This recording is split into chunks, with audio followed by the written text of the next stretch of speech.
dünyasını dəyişmiş, haqq dünyasında yeri cənnət olan ananın öz adını verdiyin, adını daşıyan bala Zərifəyə olan məktubudur. İcazə versən mən bu məktubu səsləndirəcəyəm və bizim Zərifə balamıza bir hədiyəmiz var. Əziz balam Zərifə, mən sənin nənən Zərifəyəm. Sənə bu adı verən, böyük sevgi və qayğı ilə səni qoruyan atanın anası Zərifə.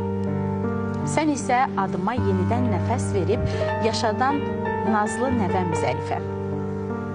Adımı daşımağın mənim üçün ən böyük qürurdur. Çünki adım səninlə yenidən nəfəs alır, yenidən gülümsüyür.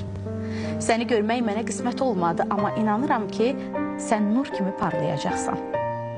Mən oğlumu, atanı necə böyütmüşəmsə, o da səni bax elə sevgi ilə böyüdəcək. O çox güclü insandır. Çünki qəlbində həm balasına sevgi, həm də mənim xatirəmin ağırlığı var.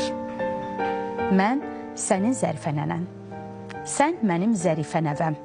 Sənə baxanda hamı deyəcək, baxın, Zərifə nənəsinin izi gəlir, amma öz yolu öz işığı ilə. Adımız bir olsa da, yol sənin yolundur. Əziz balam, parla, böyü, sev. Adımı yaşat, amma öz hekayəni yaz. Elə bir hekayə ki, orada güclü atan, müdrik anan, xoşbəxt gələcəyin olsun. Elə bir hekayə ki, orada gözəl talih yolun olsun. Elə bir hekayə ki, orada zəriflikdən doğan, sevgidən yoğrulan bəxtəvər ailən olsun. Zərifliyin səsi balam Zərifə. Danışdığım bu ad hər zaman səni ucaltsın, uca tutsun.